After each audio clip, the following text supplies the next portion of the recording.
Is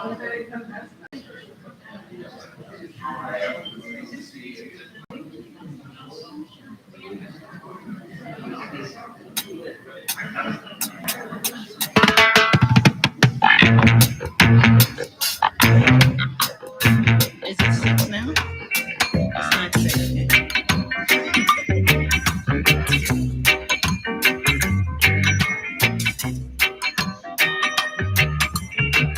Thank you.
Building bridges between our divisions. I reach out to you, will you reach out to me? With all of our voices and all of our visions, friends, we could make such sweet harmony. Building bridges between our divisions. I reach out to you, will you reach out to me? With all of our voices and all of our visions, friends, we could make such sweet harmony. Building bridges between our divisions. I reach out to you, will you reach out to me?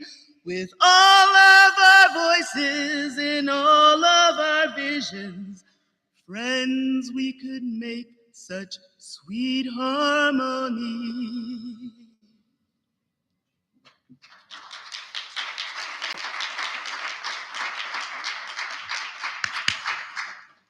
Thank you, Melissa Jeter, a First Unitarian member who is also our student minister, for sharing your great talent with us.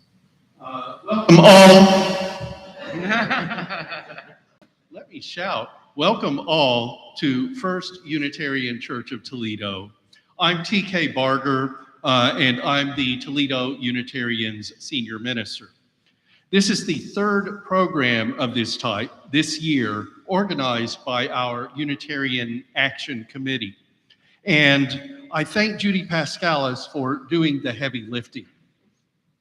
First Unitarian has a long history of action events and programming because our principles call on us to do so. We promote justice, equity, and compassion in human relations and respect for our planet and all life that exists at this little sphere that we call Earth. Now, before we get to And Justice for All, I have a couple of other things to let you know about. First, we hope you'll return here this Saturday when we'll have a rummage sale from 10 a.m. to 4 p.m. We're nearly overloaded with storage space for the donations already, so there will be much available for your shopping. And second, just over 6 weeks from now, on October 28th, we'll host a concert in this room by nationally known folk singer Charlie King. Tickets, $20 for general admission, are already available on the site Eventbrite. And third, as you walked in the door this afternoon, you might have noticed 3 ficus trees in pots.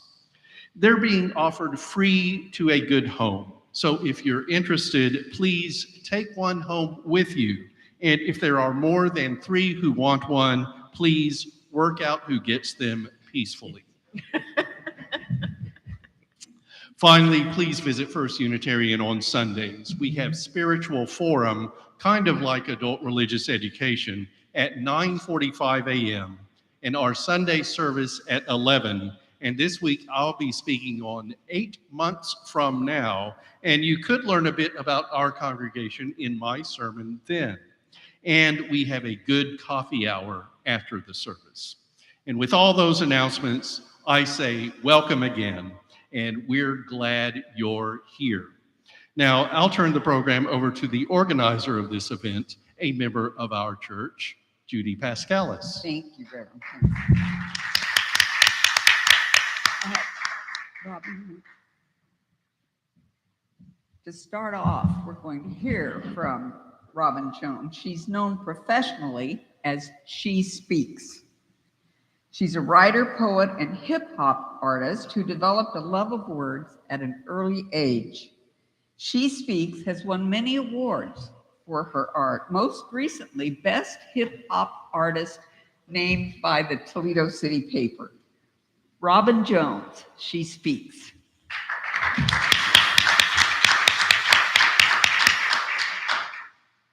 Good evening. Good evening. Can you all hear me well? I go by the name She Speaks. You can call me Robin. I apologize in advance for not being able to stay the length of this program. I'm going to have to jet out, and I'm hoping that I'll be one of the first to get one of those plants for that reason. You can watch it on YouTube, later. The poem that I will be presenting to you is entitled, I Don't Believe You.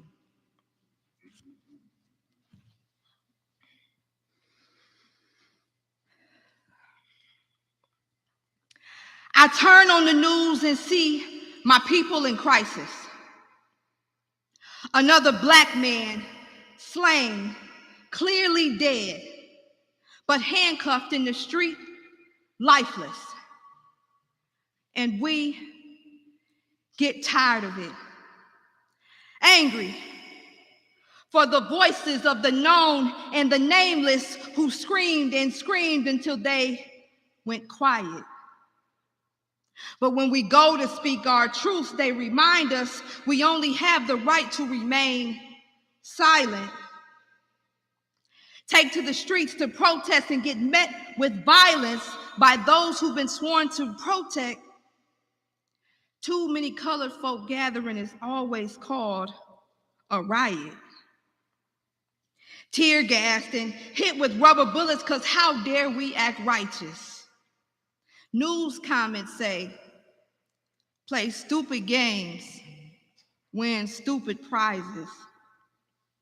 About the most ignorant way of saying just how deeply you despise us, I cried for Breonna Taylor. Shot, fatally biased, unjustified raid, shots rang, no party favors with the surprises, but no matter the circumstance, they'll always say, if only they had been in compliance. And that's that stuff that got me mad. About as hot as the social climate when, as a black woman in America, if I get upset, they say I lack the moral fiber. Never mind the things that I've lived through.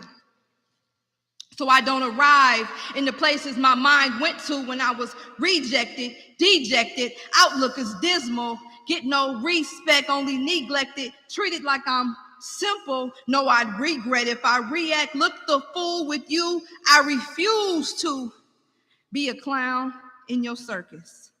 I am not here to amuse you. I am a woman of purpose. Ignore the fact because you choose to. I am experienced and educated. So imagine my frustration when I walk past and see ladies clutching their purses. Or when I go in stores and they got their employees following me like I can't afford to purchase. I should be the one nervous. How they calmly arrested Dylan Roof and we ain't even safe in churches. Cops bought him a burger. He really had it his way, but Elijah McClain killed like he was worthless because his black skin automatically made him a suspicious person. And some think we deserve this since we killing each other already and that's our reality. Let's disregard humanity since all they know is violence and brutality. Black lives don't really matter, see? Shouldn't all lives matter to me? Well, of course. But let's not pretend that's not a passive-aggressive way to undermine our cause. And it hurts to know that what you're really saying is my life just isn't as valuable as yours. In the land of the free. And yet I still feel chains because every day I encounter people who wish that we were still slaves. I don't feel change. How I'm supposed to be inspired when I finally do get hired, admin treat me like a field hand. Want me to labor. Want me far behind those red lines, though you don't want me for neighbor. The price I paid was no fair exchange, working twice as hard for lesser pays. Capitalism ain't doing me no favors, getting robbed by the major players. Built this country on your back, so what? Ain't gonna be no reparations. You ain't getting no 40 acres. Ain't nobody coming to save us. This system just simply wasn't made for us. It was designed for us to fail as a people. But they want us to believe if we just keep working, we'll all be equal. And I don't believe it. Thank you, sweetheart. Thank you so much. Thank you. She speaks her truth. As her poem states, quote, "This system wasn't made for us. It was designed for us to fail as a people," end of quote. This must be true, specifically for marginalized people that we know exist in our community. It must be true, or otherwise none of these people here tonight and their agencies would need to exist, would they? If we truly had justice for all. Of course, we're grateful that they do exist and are helping folks who need our love. You know, every day across America, little kids stand up, put their hand across their heart.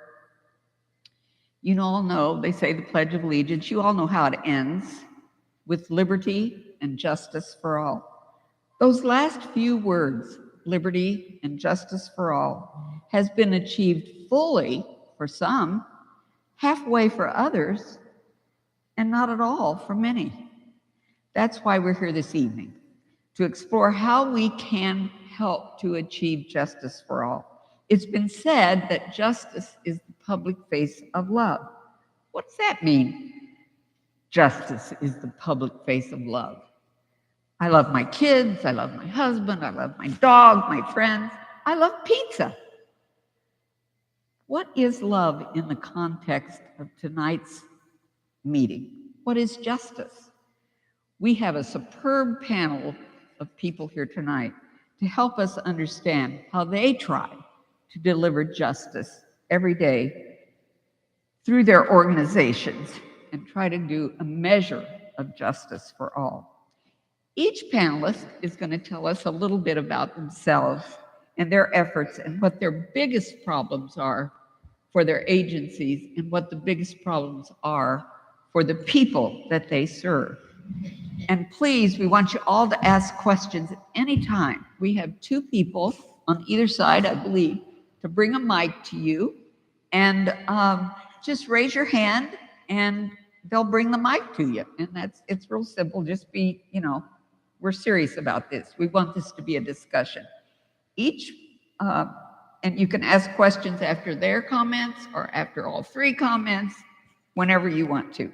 First of all, we have Alexi Collins, who is the Racial Justice Director at the YWCA of Northwest Ohio. She's dedicated to the mission of eliminating racism and empowering women. So every day, that's what she does.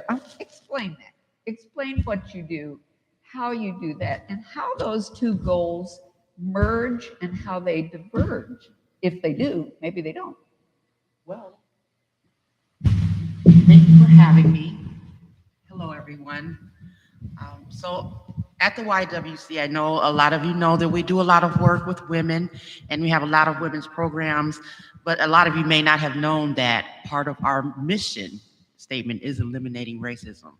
And so what I do in the Racial Justice Department is the racial justice work for the organization. I do a lot of trainings, I do a lot of programming surrounding racial justice work. And you asked the question, how the two relate or do they diverge? They actually relate. They really do, because in every service that we provide for women, whether it be domestic violence, whether it be sexual assault, whether it's infant mortality, whether it's breast cancer, there is inequality and inequity in all of those,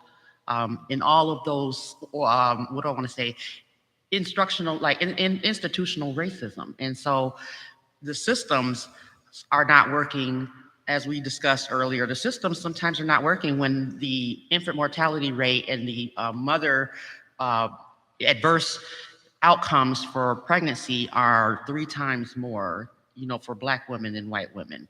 When domestic violence and sexual assault survivors are people of color, when they are not believed as much and they don't get as much assistance in the system. So is that the deal that I've heard that they're just not believed that they're having pain or that they don't feel better? Well, Donnie will talk. Yes, and I won't step over it to So her. do you work with the neighborhood health? Do you all work together on these kinds of problems? We work with YWCA. Yes. Okay.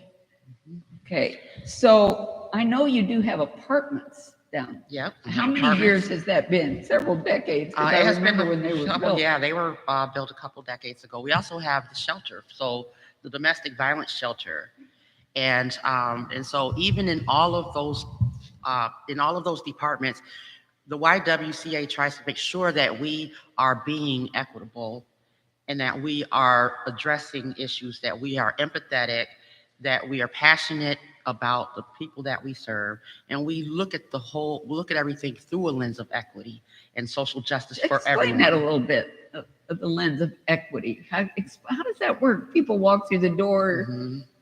Explain that. I can explain it from two sides. The lens of not having a lens of equity is going through life and not understanding other people and marginalized people's plight. Having a lens of equity is going through the world, and every single thing that you look at and every single thing that you do it in a way that you're trying to be helpful to everyone, and you're trying to create equity and justice for everyone. You want empathy. To do that, you need empathy for other people, to be able to put yourself in someone else's shoes and to be able to walk in their shoes, be able to say, okay, am I being fair, for instance? Am I showing bias am I being anti-biased? Am I being anti-racist? Because sometimes it's not enough to just not be racist. You want to be anti-racist. You want to be an ally. So going through life with the lens like that, you see it in everything instead of closing your eyes, because silence is violence. So you don't want to close your eyes and ignore it, or pretend that it doesn't exist because maybe you don't experience it. Does anybody have any questions at the moment? What could people that are here tonight do to help you further what you're trying to do? Well, what you all can do, visit our website. There are several programs we have every month that you can participate just an hour a month. We have the Lunch and Learn webinar, and that focuses on health disparities and disparities in well-being for different marginalized groups. Each month is a different topic. Even on the website, you can go back and you can view the previous Lunch and Learn webinars that are recorded. You can go to our resources page for racial justice and pick anything from that page and educate yourself, or start the whole journey if you haven't already.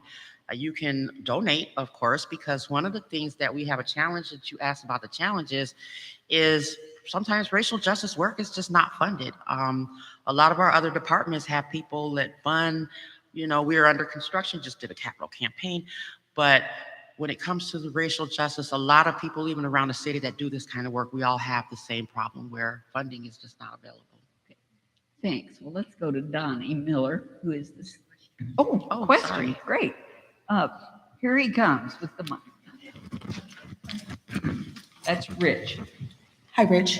So just a general question. So how do you track the people that you service? Because I know it's a limited time, especially with the people in the shelters.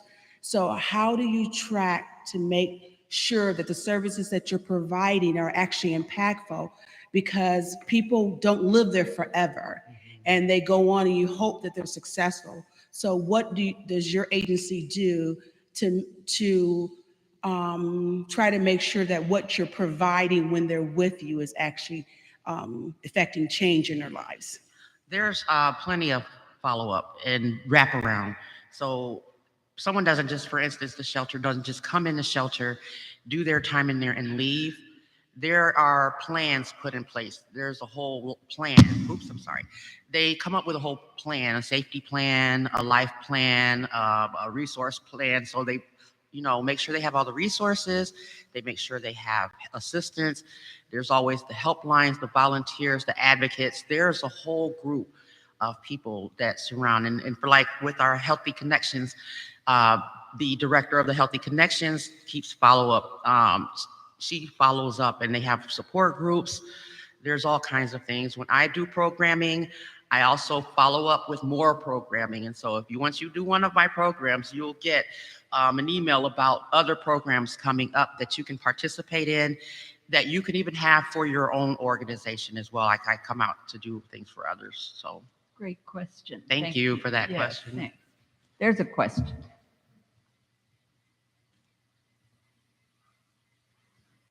This is a question really for all panelists. Anyone can answer this.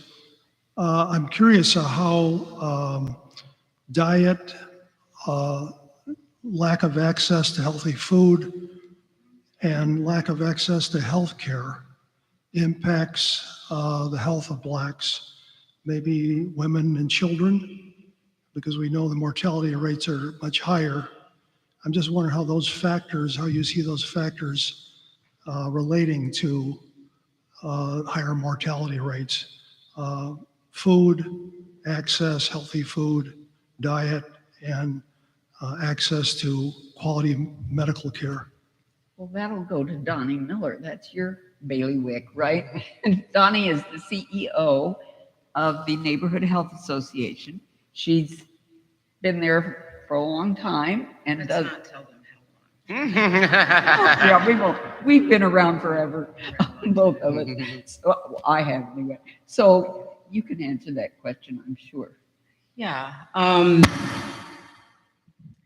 would think that thanks, Lexi. You would think that the impact of those things would be apparent to everyone. I mean, obviously, if you're not getting proper nutrition, your body doesn't work. well. So you would think that would be obvious to everyone, but it's not. We have significant food deserts in this community in a country that pays farmers not to farm. We have significant issues in the healthcare system, which I will say to you is better than many healthcare systems in the world, but it is really not designed to address the issues of those folks who have little, those moms who are single moms, those folks who have mental health challenges. It is really not designed to address most of us. And what happens as a result is that we don't use it. And what happens as a result is that we get sick. And what happens as a result is that quite often people die who could have been saved.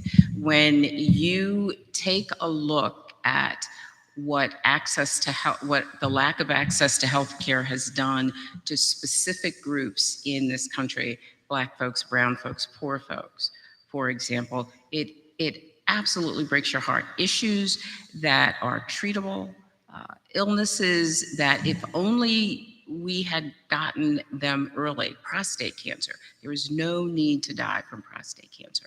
Ask me how often Black men die from prostate cancer, because they are being asked to be a part of a system that doesn't respond to their needs. And it's a huge conversation, and I'd love to be able to talk about it just a little bit more.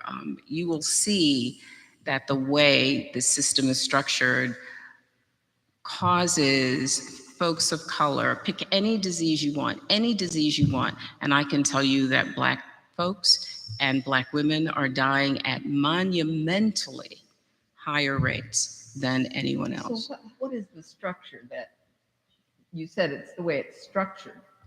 So tell us about that. All right, let me give you an example. I tell this story a lot because it's simple and it's clear. There's a woman, this is true, this woman, 3 kids, has to take the bus to the pediatrician's office. The bus is late. She manages to get on the bus with her 3 babies. 2 need their hands held, the other is in a stroller. The bus gets her to the appointment late. But she gets to the appointment. She gets to the appointment. She knows it's important. She values herself and her children enough to make that huge effort to get to the appointment. They won't see her because she's late and because she brought 3 kids when the appointment was only for 1.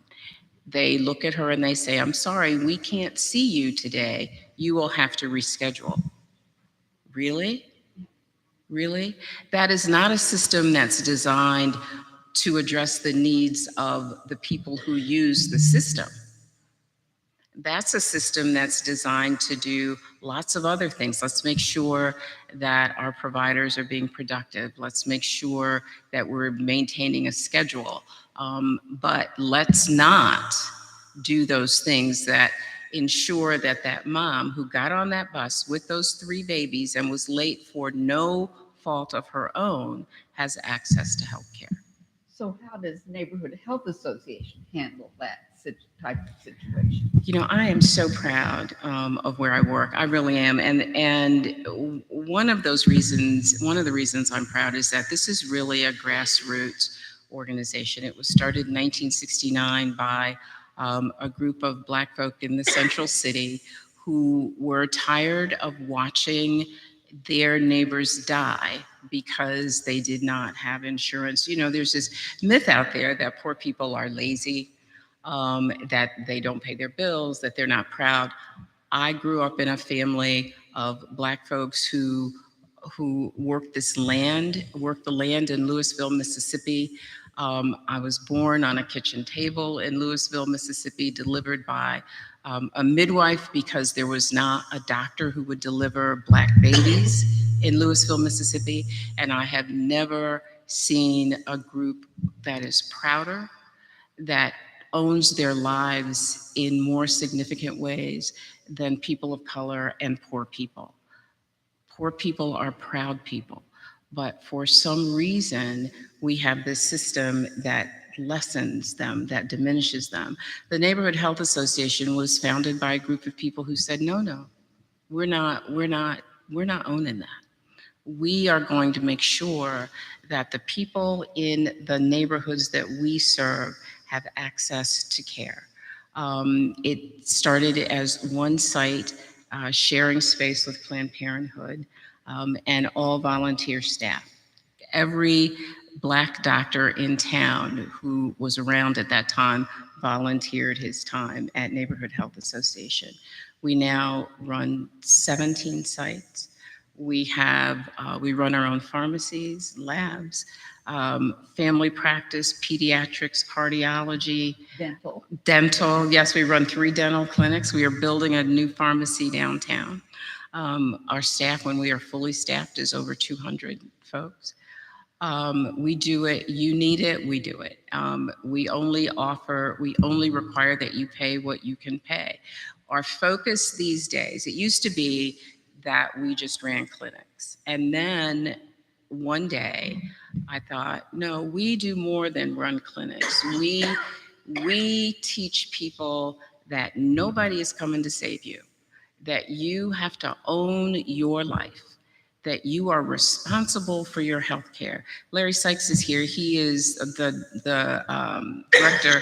director of our Saving Ourselves program, which is focused on having folks understand that you can, despite all the barriers that are in front of you, you can make sure that you get what you need from this medical system.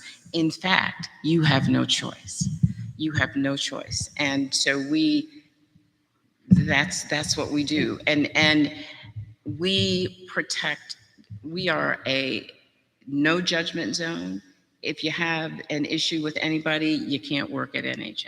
It's not the place for you. We are absolutely a no judgment zone. Every single person on this planet has value, and every single person on this planet needs to be loved and their dignity respected. And that is, you want to know what my management style? That's my management style right there. So. I saw on the website that you have doulas now. We do. Explain what that is and how that works. So, as Lexi mentioned, the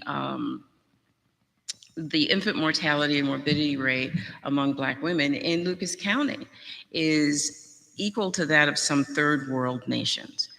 Kids die in their first year in Lucas County in greater numbers than they do in Cleveland and Columbus. What is that all about? Now, there's a whole theory out there called weathering, which I happen to be a proponent of, actually developed by a woman who teaches at the University of Michigan right down the road. And her position is that the constant exposure to microaggressions actually changes the biological structure of women, that in turn causes changes that makes it difficult for them to carry a baby to birth, to healthy birth. You will see that miscarriages are substantially higher in the community of Black women, and morbidity is also substantially higher. And you asked me a question and I've forgotten what it was. Doulas. Everything I do, I can talk about forever. So please feel comfortable putting me back on track. One of the things that we think is essential is to provide a gateway for women back into the system. And that gateway has to be supported by women who constantly say, you're okay, it's fine. We can knock down these barriers for you, and then begin to push those barriers down. We have to wrap our folks in the comfort that they belong on this planet, and that they belong in these systems that work so hard to keep them out.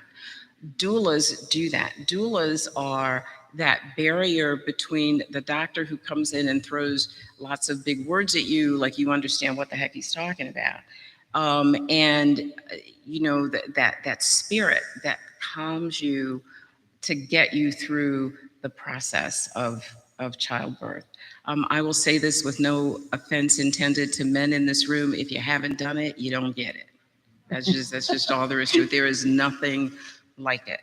And to have someone who can walk you through that, and at the same time remind you that in a hospital that may be ignoring your pain, that may not be listening to you when you say, this baby is coming, which is exactly what happened to my child, to my daughter. That she's in the delivery, they put her in a room, it wasn't a delivery room. She said, this baby is coming. They said, no, the baby's not. The baby's not coming. She said, my child is coming. They said, no, it's not. Do you want something for pain? She said, no, my baby is coming. Her husband, huge Black man, his whole presence frightened me because I thought they would be responding to this angry, huge Black man instead of this man who desperately loves his wife and wanted that baby to be healthy and wanted somebody to pay attention. She was having the baby as they came into the room to assist her because they weren't listening to her. Doulas help you have your voice in that process of delivery. They help people hear you when all you can say is that this hurts. this is some hurting stuff. I say different words, but we're in church. It hurts, and doulas.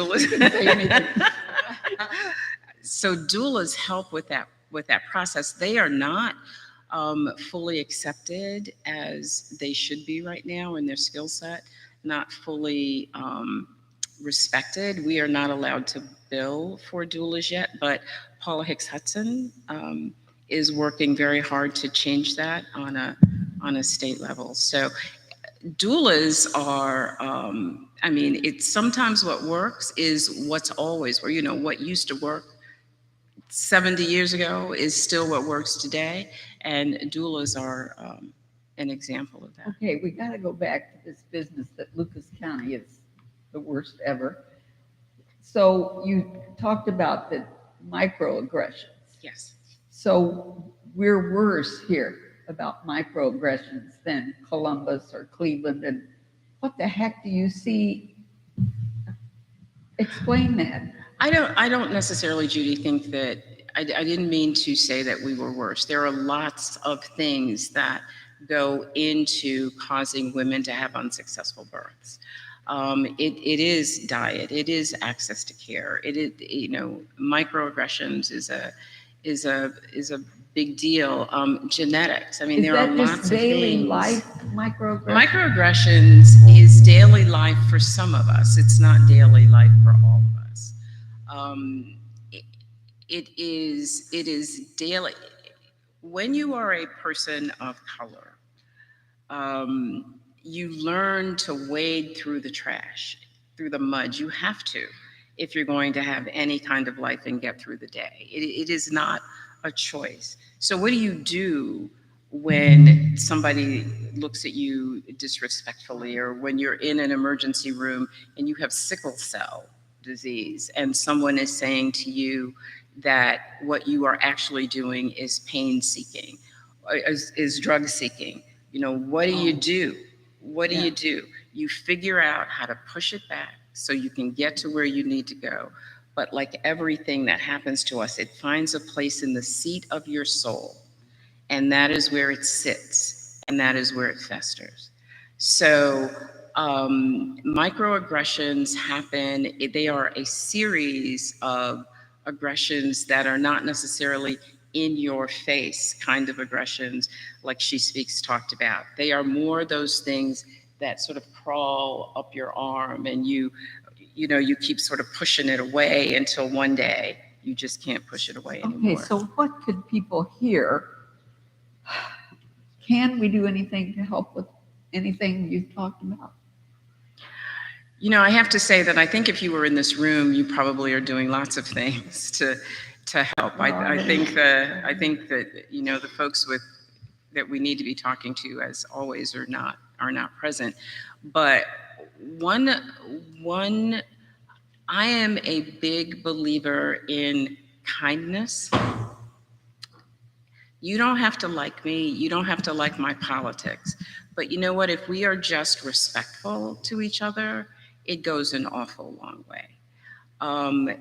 Remembering always that people are valuable, and we say that like everybody gets that, and everybody doesn't. We forget that the currency that we use all the time to connect are words, and we forget the power of those words. We forget that words can make you feel like you're queen for a day, or it can make you feel like the bottom of somebody's shoe.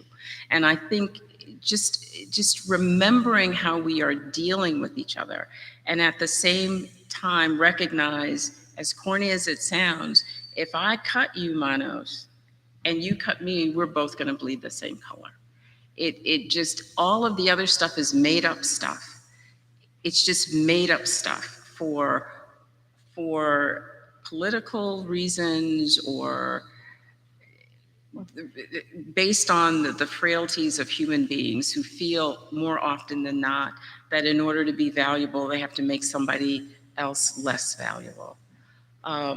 So just those sorts of Kindness. Goes kindness. A long way. kindness. Well, let's talk to Scott Yes. Henshaw down here Yes, from let's talk to Equality. We have questions. I do have to leave, and I just want to make this very real for you all. I work at a hospital where I myself often have received subpar care, presenting as a Black woman, heavier set at times, and especially when they don't realize that I work there. I just had surgery 3 weeks ago, and I'm still in pain, but I'm on my way to work because, as one of the only Black females in my immediate department, I feel pressure to work at a higher capacity so that I can maintain my source of income. So I may not look like the people that you're talking about, but I am the people that you're talking about. So I just want and I obviously I work, I'm married, I'm 36 years old, I'm raising 2 of my own children and 2 that I did not birth. And myself and my husband work for 2 of the biggest corporations in Toledo, and we are still poor. Thank you, Robin. There's Catherine. Curious about how you're funded, Donnie. So we are funded just like every other health system. We bill insurance companies, we bill Medicaid, Medicare, and we do get federal funding as well. So one of the clinics we run, actually in October, we'll be opening a clinic that is focused on geriatric medicine. One of the clinics, though, that we run is funded fully by the federal government, and that's our clinic for those folks who are experiencing homelessness. So if you are homeless, using the federal definition, which is you could be sleeping on someone's couch, you could, it's a pretty generous definition of homelessness. Everything that you get in our Mildred Bayer clinic is without cost. And that clinic has dental, it has access to all the specialty cares, it has showers, it has washers and dryers for folks who come in. And so except for that clinic where everything is free and we don't bill from that clinic, we bill from all the others. Jenny, you had one. Thank you. Ms. Miller, you mentioned an experience at a hospital or clinic in which the priorities were the provider's productivity and the schedule of the day and that sort of thing. It seems that for systems like that, those systems sustain themselves. They are built to take in money. They are built to have a lot of administration and a lot of employees.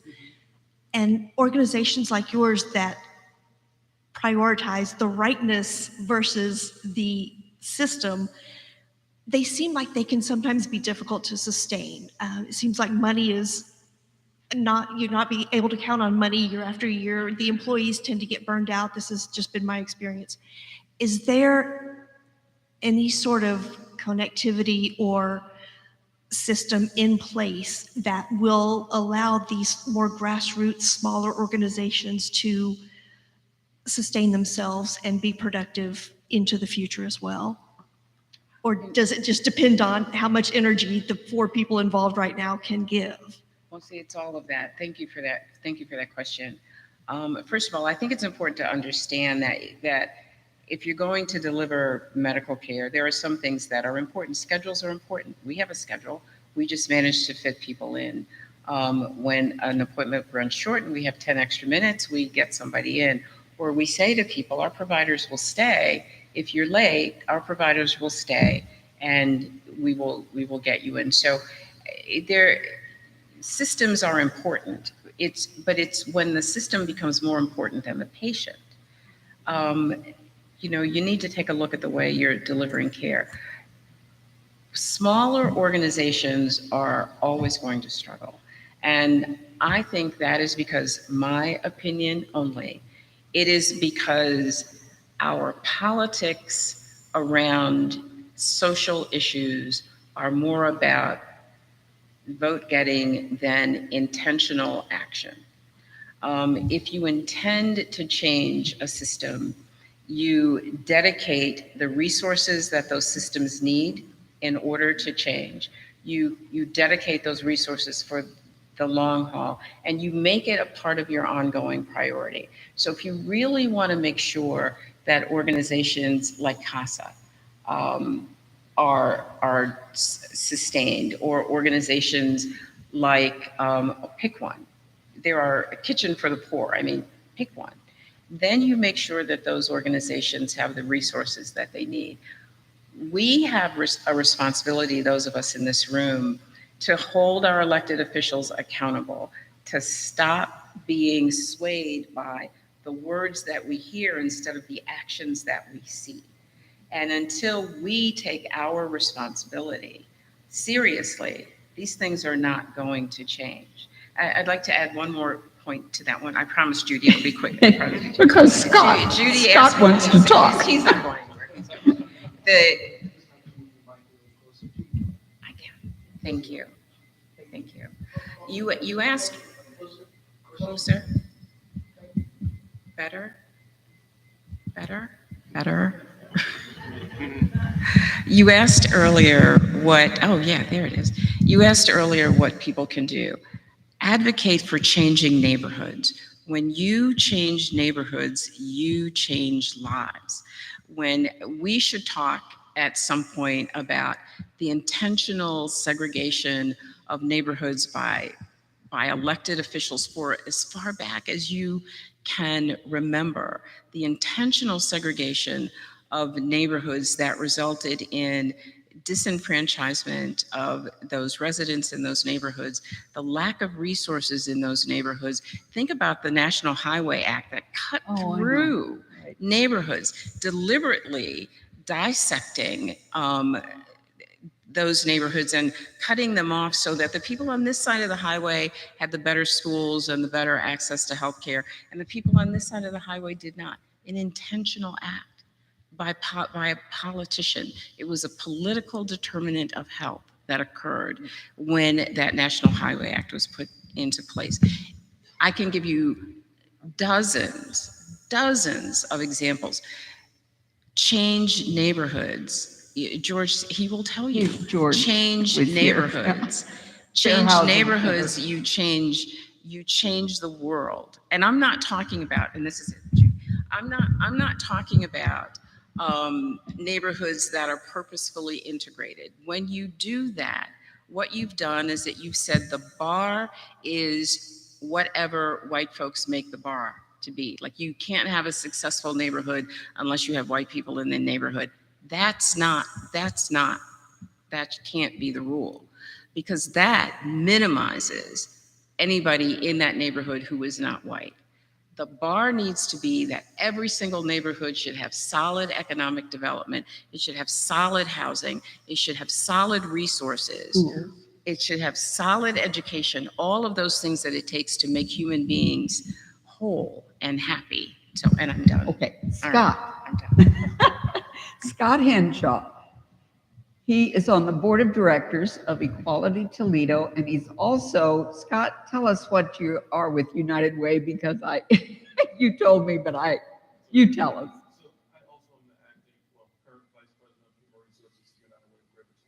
And you are a certified dementia practitioner, so you maybe work for Donnie, you're coming up. But tell us about Equality Toledo. I also work with Food for Thought nonprofit. In working those spaces, I found synergy between that as well as United Way in our Goodness. What is it?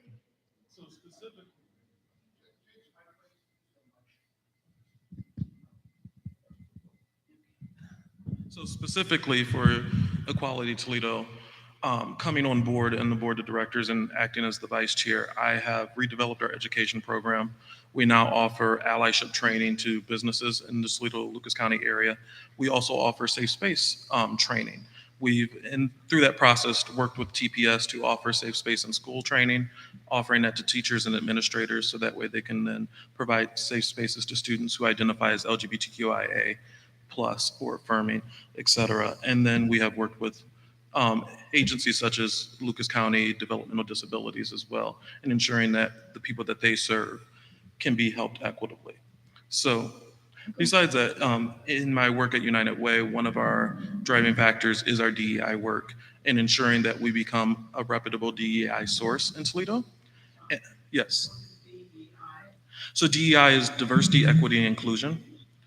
So through that, what we are doing is ensuring that not only us internally and through the work that we do in the community is through that lens of diversity, equity, inclusion, as well as belonging and access, but also that our funded partners are acting in that same facet, that people that sit on our board and their organizations that they represent are acting in those same manners. So one of our recent requests that I've put out is that anyone that sits on our board of directors, if they do represent an organization, they do have to give us their DEI plan.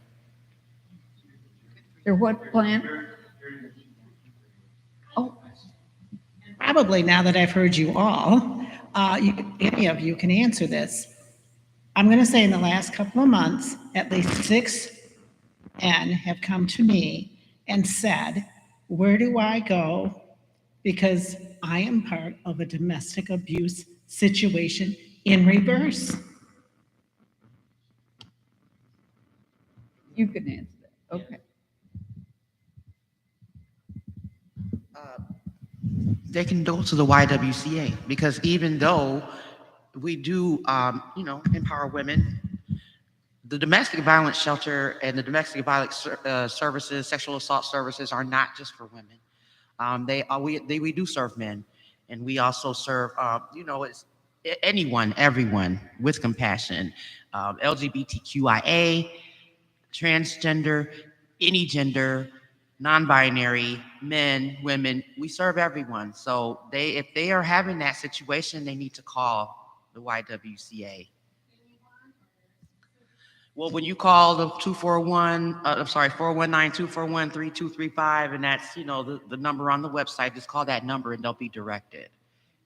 You're welcome.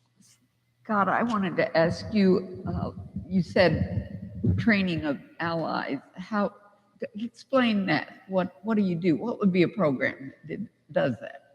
Real quick, I wanted to also answer that question. I will always advocate for 211. 211 is now the largest social services hotline in America. Unfortunately, our state did not add it to their budget line. However, we still do a lot of funding locally for that, and 211 can connect people to services such as, and they will also advocate for services and partners like the YWCA as well as other institutions in the area, because depending on age, there are other things that individuals can utilize, such as safety net with ZEF and other items. So as far as for your question about allyship training, to be an ally, it can be confusing because a lot of people think that you can just say I'm an ally because, oh, I believe the same thing, or I listen to a podcast and I'm an ally. I believe to truly be an ally, you need to be invited in by the people that you want to be an ally to. And I will always speak from the intersection of being queer as well as being a person of color. And that's in both of those spaces. You can't be an ally to the queer community or an ally to the Black community without really being enveloped in the work, working with the people who are in that community, doing the work, and truly being invited in that space. So one of the goals of that training is to invite people in that really do want to be part of that work, be part of that mission, that want to provide spaces where their coworkers that might identify as LGBTQI plus can feel that they can be themselves in the workplace. I will say in Lucas County, we've had some more progressive laws, and we were one of the first counties to actually outlaw conversion therapy. However, most of the state is not that way, and very, very much so up until last year, when the Supreme Court actually upheld that being trans was something that could be protected. You could be fired for being LGBTQI. And in many cases, they still can. As a person in HR, most of the time that you get fired is probably not the reason that you actually got fired.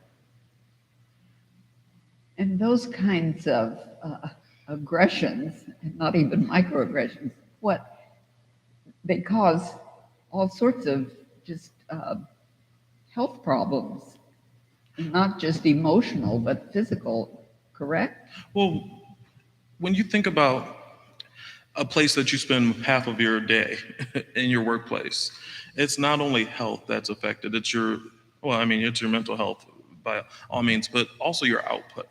So businesses actually gain more by being affirming and accepting than not being. Having an affirming environment gives you traction of being a better workplace, being a desired workplace to be at, versus somewhere that someone frets even coming into daily.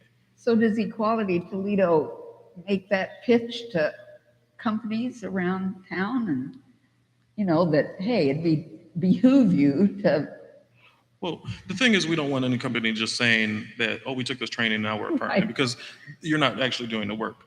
So we do invite companies to definitely have us come in. We meet with their individuals that want to be at the training, because I always say, that's one thing I don't want to make mandatory.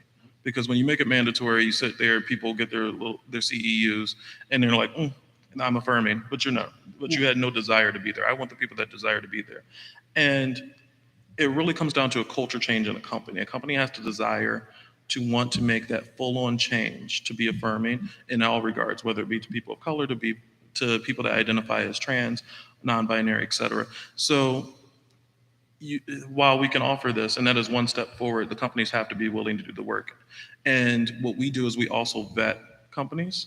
We currently are working on vetting companies in healthcare, because there are so many agencies and organizations here in Lucas County that are not affirming, and actually doctors can actually still say that they will not treat a patient because they are trans and will turn them away. So we are working on vetting that and providing that resource guide, so that way individuals in the community know where places are that they will receive the best possible care.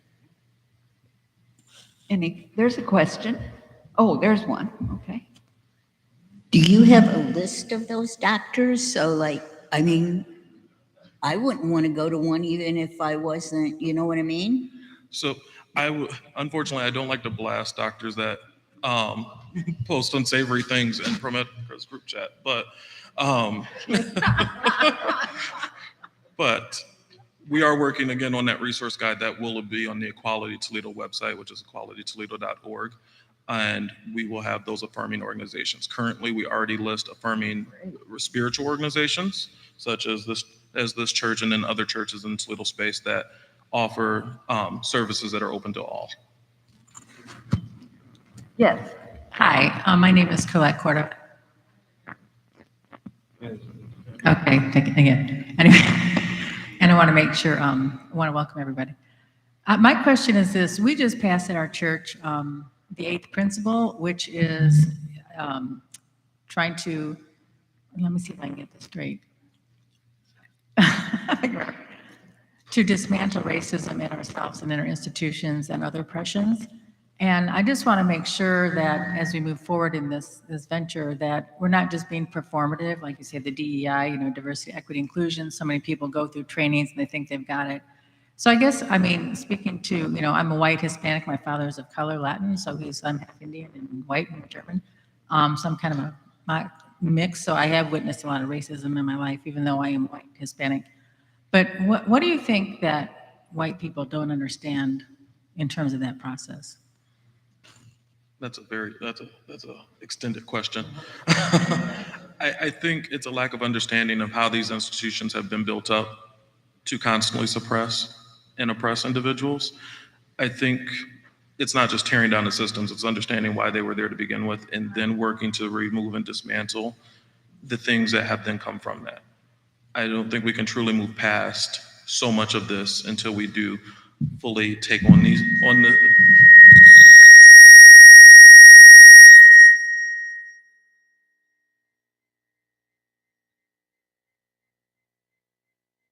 we can truly dismantle that until we work and do the full investigative work of knowing. And then you do have to check yourself too. I have a Caucasian father who we've had some moments where he didn't quite understand, and it's really understanding that first, why was I against this before I can really understand where I need to be. Okay, you know what, Marcia, one more question, and then we're going to change panels. I think that you said that the number for it was 201, but it was 211. Is that It was different? 211. It's 211? Okay, I just misheard it then. Thank you. Yeah, okay. Do you have a question? Yeah, just a quick question. To what extent is there coordination between different social services and, say, the court systems for foster care, etc., and child safety, and your groups? Or are these all working independently of each other within Toledo? I was going to ask that myself. And we have a panel of lawyers and a judge coming up, so we'll get into that too. But anybody want to answer that? So I know you had something to say, and I'll just say this. From the United Way standpoint, one of our strategies is called Blue Ocean.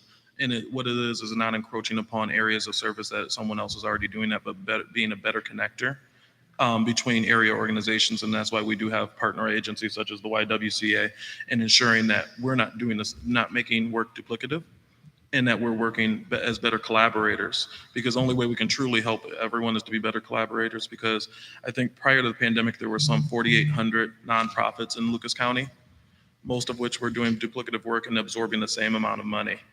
And so reinvesting that and making sure it's in good areas, especially United Way as a funder, we fund 60 programs and 50 agencies. So ensuring that we are making sure that we are hitting those markers, because we do have 4 pillars of healthcare, financial stability, housing, and education. So were you going to say? I am. Question again, I'm sorry. Do you work together? Oh, okay, yes. With the YWCA, we definitely partner a lot, and especially because my department is a department of one, and I am a big, huge believer in collaboration. But even other departments, like especially like we're talking about, like the domestic violence and with the courts, they work with the hospitals, they work with the courts.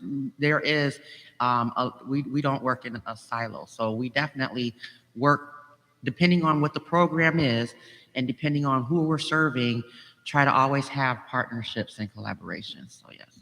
Okay, we will change panels now, so you all come up, but we hope you'll stay, because people might want to ask at the end questions, any of you, so we hope you can. And Melissa, where's Melissa? There you are. Melissa's going to sing while we're doing all this. So.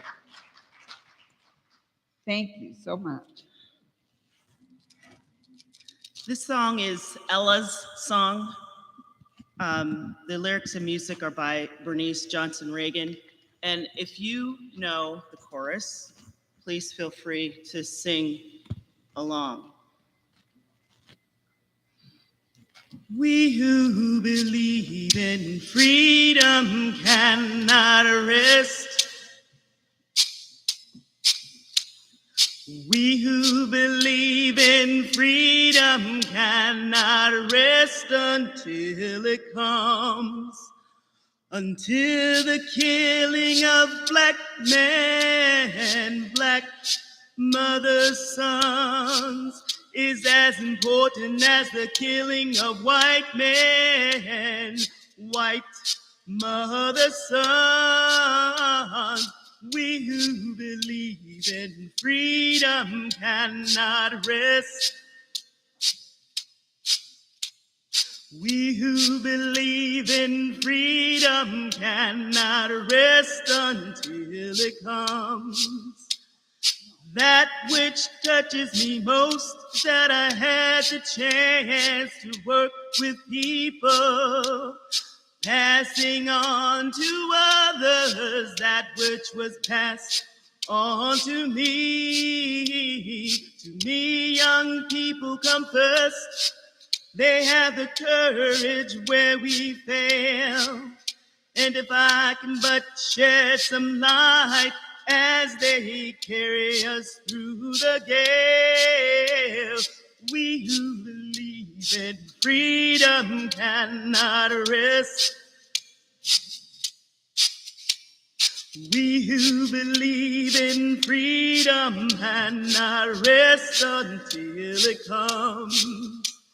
The older I get, the better I know that the secret to my going on is when the reins are in the hands of the young who dare to run against the storm.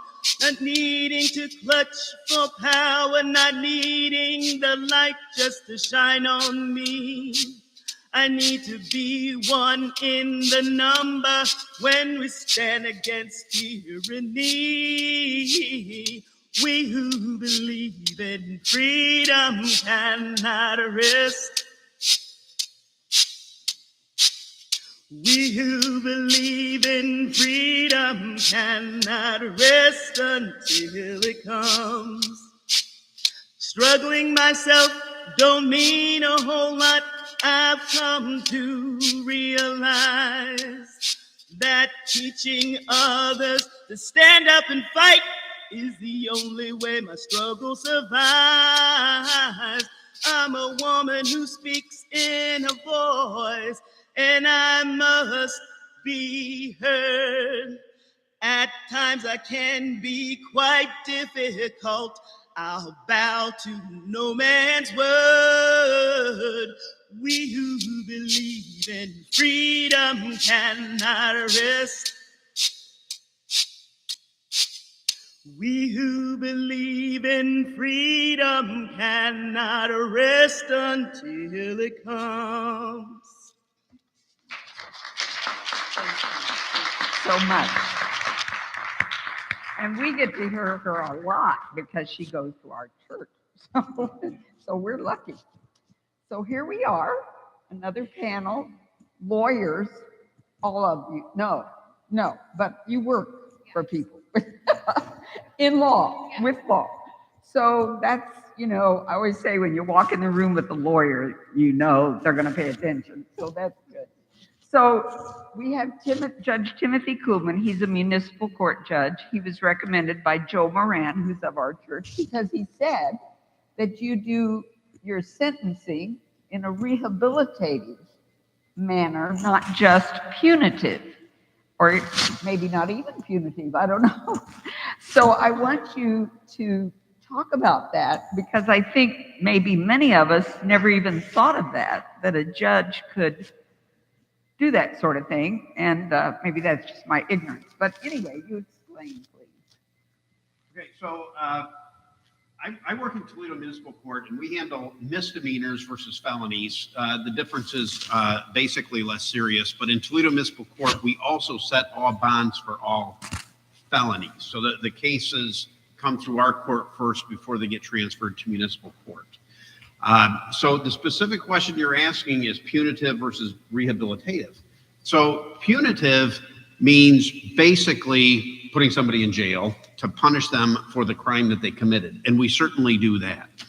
But rehabilitative means that we understand that nearly everybody who goes to jail is coming back to our communities.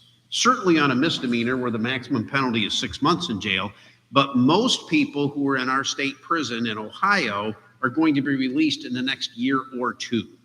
Now, that doesn't include rape, robbery, murder, but it includes almost all of the people who are in our state prison are coming home. So do we want them to come home after having been punished, or do we want them to come home after having been rehabilitated? Or better yet, if we can do it safely and protect the public doing so, let's rehabilitate them without putting them in prison. It's cheaper for us. It can be more effective. It does not work with everybody. Give me an example of that. Okay, great examples: drug, alcohol, mental health issues. A good friend of mine once said, nobody should ever be in jail because of drug, alcohol, mental health issues, but just because somebody has drug, alcohol, mental health issues doesn't mean they shouldn't be in jail. Okay, so we still need to protect the public. So if somebody's going to hurt their spouse, we talked a lot about domestic violence in the prior panel.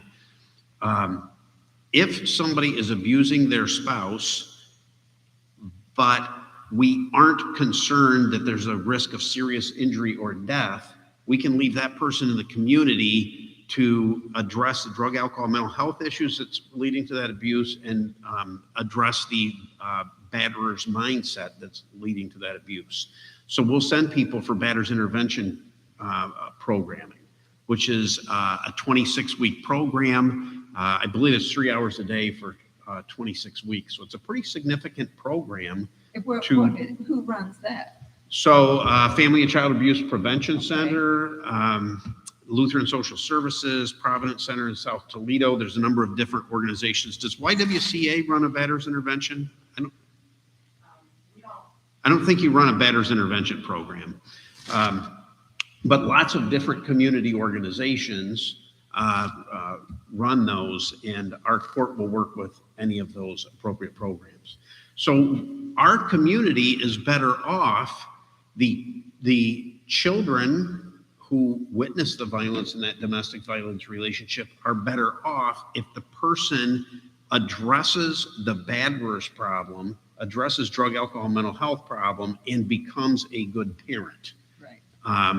Then we're all better off.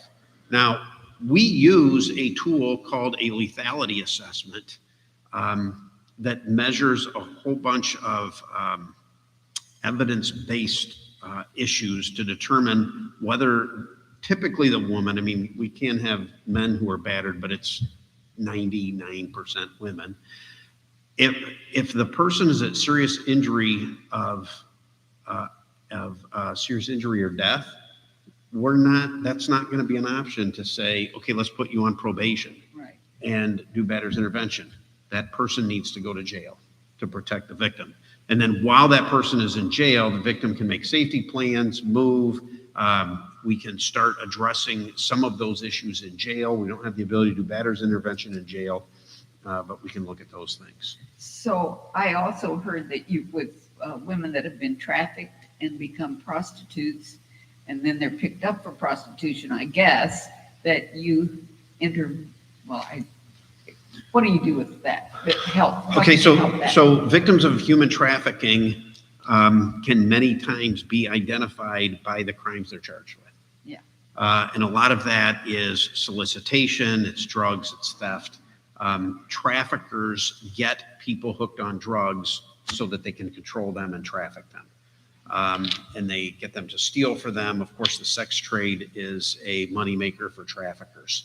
And so we do not do this on our own. Human trafficking is too big of an issue for the judge, the judicial system, or my probation to work on. But we work with organizations within the Human Trafficking Coalition to identify women, and then our probation officers have them on a high-risk women's team that is very significant trauma-informed care. And that's something that's very important because the trauma leads to the drug addiction that leads to the mental health. So you can address the drug addiction and mental health all you want, and if you don't address the underlying trauma, PTSD, childhood sex abuse, many people who operate as prostitutes or who are trafficked are raped time and time again. They're beaten. There's some significant PTSD and trauma. And so we need to really have wraparound care to help address that. So our probation officer is a point person to help with that treatment, to make sure that the person is getting drug, alcohol, mental health, getting trauma-informed care, and that's being done by somebody with an understanding of what human trafficking is and what that person's experience has been. Had gone through. So that would be a perfect example of where rehabilitation is a lot more appropriate than punishment, because people who are trafficked, they come in, they've committed the crimes they're charged with. They're in fact guilty. Right. But do you really think we should be punishing that person, or we should be helping that Do you get person? pushback from like prosecutors or police or whoever brought these? I would say that in the criminal justice system in Toledo, people understand, the prosecutors understand, the police understand who the people are who are being trafficked. And many times that's how we identify them. The police will charge somebody because they've committed a crime. It's the cop's job to charge people who've committed a crime, not to decide what to do about it. So then they talk to the prosecutors and say, hey, this person's being trafficked. Taking them to jail is perhaps just a way to get them away from the trafficker. And by the way, the trafficker comes and sits in court.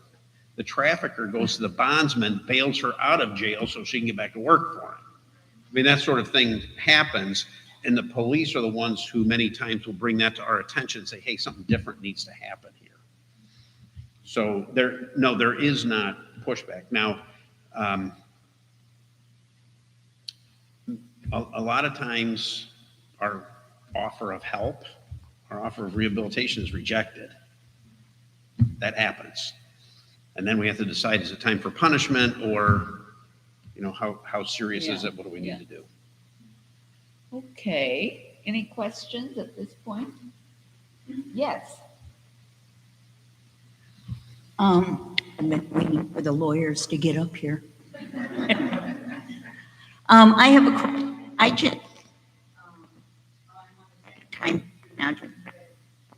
the new Jim Crow, and I had no clue if this is all true about the justice system. Have any of you read that book? Okay. Is some of that stuff being done here in the city of Toledo, where they stop on the corners and they frisk and search young Black men downtown? Well, okay, I'm asking this because I was aghast, because in the 70s, when they're saying that this was rampant, if you would have gone to my neighborhood and rousted any white kids that age, it wouldn't have been any different. And I don't understand how it got this way. And the book says that it's gone to the Supreme Court, and all this stuff is okay by the Supreme Court. Obviously, I'm upset by this. And what can be done about it? Well, the police can't just go up to people because they're Black and young and say, let me frisk you. They have to have, they don't need probable cause, which is a higher standard, but they do need articulable suspicion. They have to have a reason to approach people. Okay. So let me tell you, in Toledo Municipal Court, I see probably 200, 300 cases per week, easy. And I sometimes see cases where I say, everybody here is probably familiar with Professor David Harris from the University of Toledo, who wrote a book called Driving While Black. That's a nationally known book. It came right out here out of Toledo. And I see those types of cases where I go, this happened because this person was black and the cops came and picked on him. I see that. I don't see it every day. I don't even see it every week. It happens, but I do not see that frequently. What we do see frequently is police respond to shot spotter calls. It sounds like the neighborhood that you're talking about doesn't have a shot spotter in it. Okay? So nobody's showing up to your neighborhood in response to a shot spotter call and seeing if you're the one that has a gun or used a gun. All of the neighborhoods where all the shot spotters are the neighborhoods where there's the most shots, and those are neighborhoods where there's young black men, not neighborhoods where there's you. Any high school in this city, I don't care if it's downtown or if it's Montgomery High School, every kid coming out of that school, you stop and frisk them, half of them with that pop on them. And just because they're But there has to be articulable suspicion. If the police come up and frisk you or frisk a young black man for no reason that they can articulate, then in my court, there will be a motion to suppress filed. And if the police can't articulate a reason that they approach that person, then that case gets thrown out. I think Well, this is a question for the I worked with police department. a deacon in a church at the Well, post office who drove through Ottawa Hills No, and was stopped. if they stopped you and didn't arrest you, then there wouldn't be a motion to suppress to file in front of me in criminal court. But there is still a Section 1983 action, that's a civil rights action, that can be filed against the police for stopping that person without any reasonable articulable suspicion. So there's still something that can be done to address that inappropriate police behavior. And also there's internal affairs investigation, which I think that our police department takes seriously and addresses those issues also. Judy, maybe you have a question. Go ahead.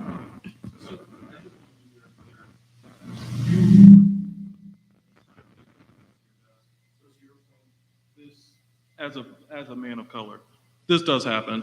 Even in Toledo, it happens more times than it gets to your desk and more times than you realize. So I don't want us to undermine that experience, especially in this setting.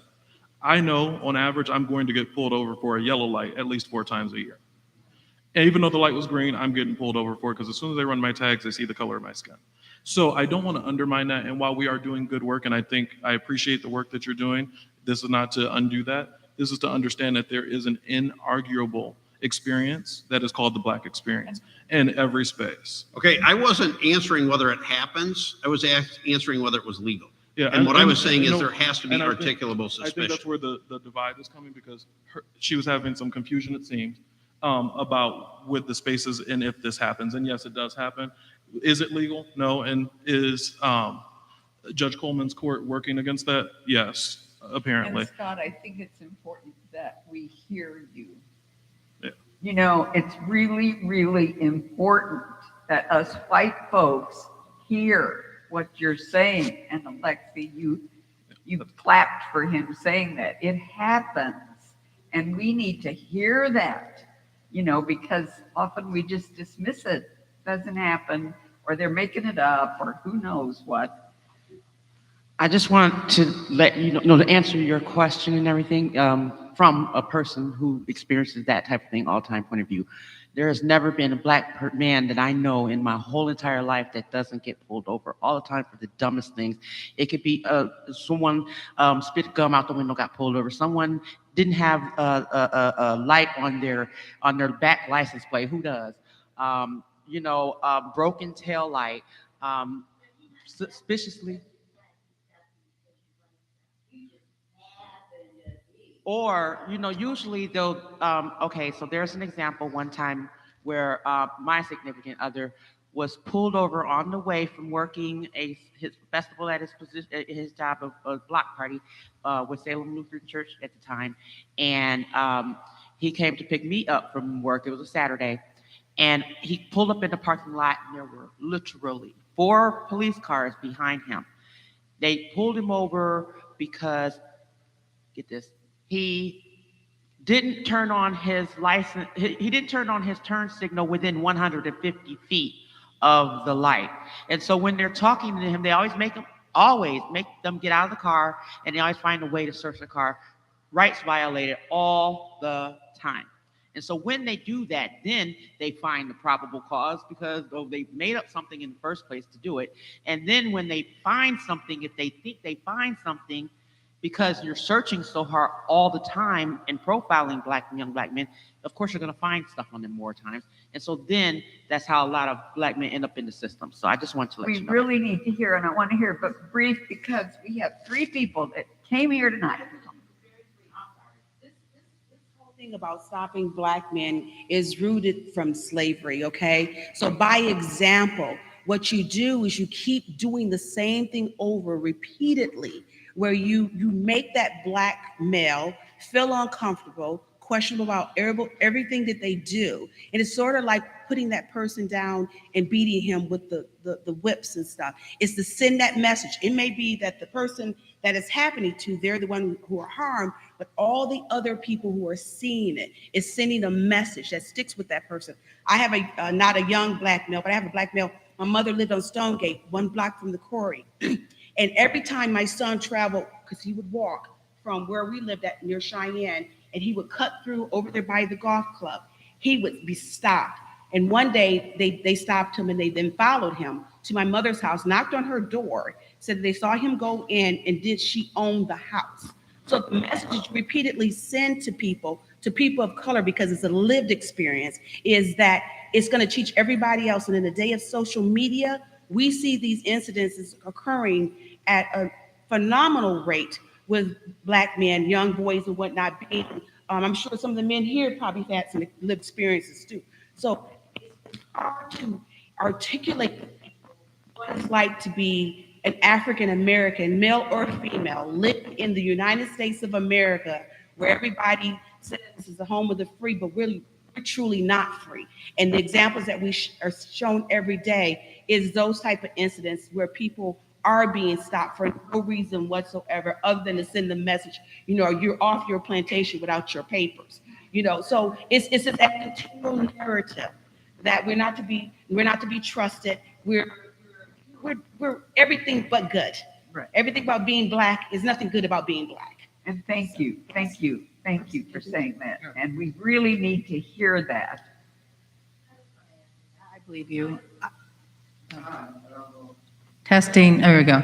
I just want to say I believe you. I believe you. My father was brown. He was a judge. He was a lawyer. Graduated top of his class. He was stopped in Perrysburg by the police for doing absolutely nothing, but trying to take clothes to a house that burned down. My mother taught Head Start. I believe you. Thank you. All right, let's go on. Let's go on to our next person. Jennifer Barrett. Am I pronouncing that right? Bainfeld, but I accept anything. I'm sorry, I always had those names too. Anyway, you're from Able. Yes. Tell us what you do and what Able does. Oh, I'm a little bit afraid of that. It's been making all the noise. It makes that noise. Yeah. What's that? Closer. Oh, okay. So I'm a child advocate at ABLE with the Medical Legal Partnership for Children. I'm a non-attorney advocate, and I work under the supervision of an attorney to provide legal assistance for children and families, although the client is always the adult, the rights holder. Explain that a little bit, because it's like, I would think, a child, you have to advocate for them to have medical care. Explain that. Oh, okay.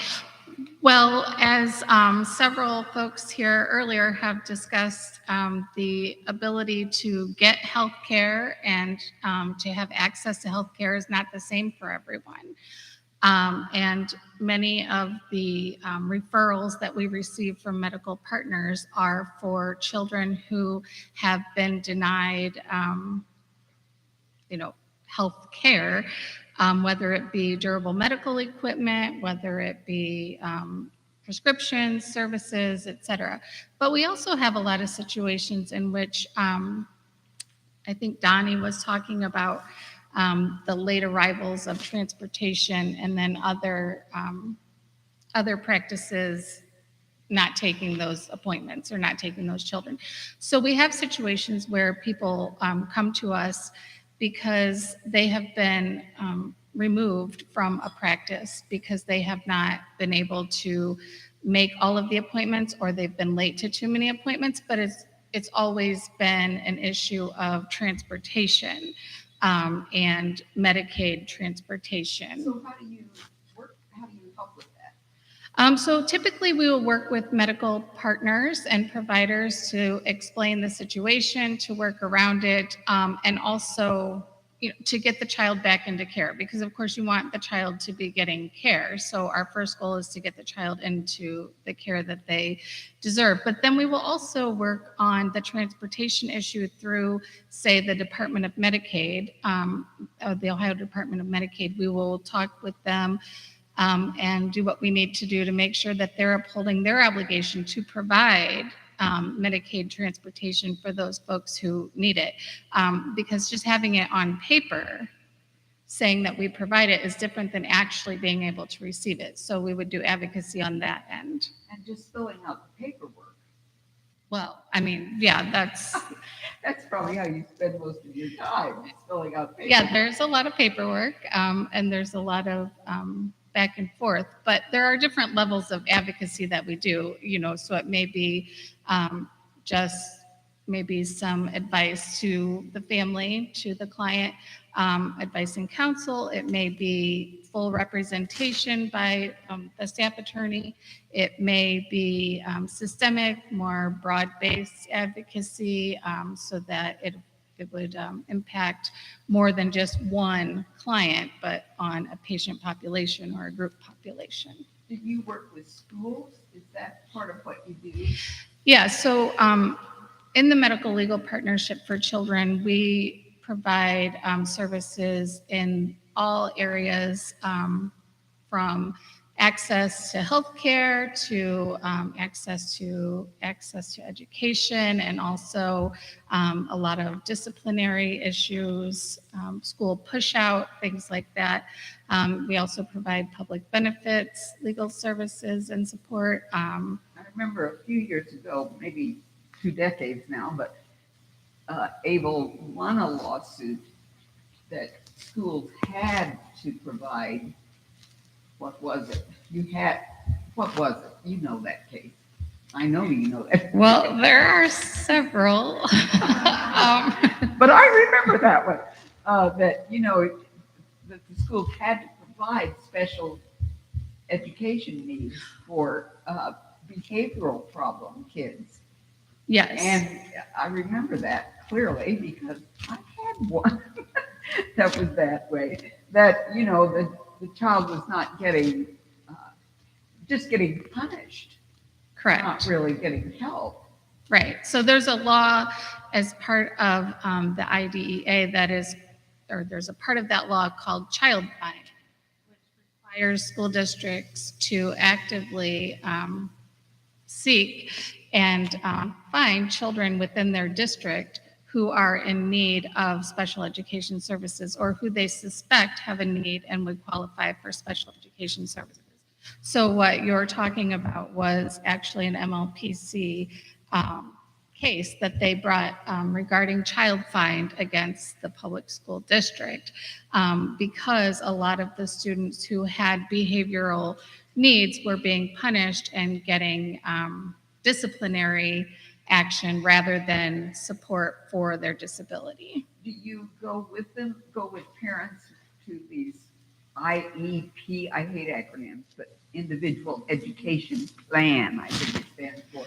Do you do that? Yes, we do. And help them just understand, because you have these parents who may not know anything because they're not professionals, teachers or anything. They're sitting on the other side with all these lined up people that have all these degrees, know everything, and are using acronyms.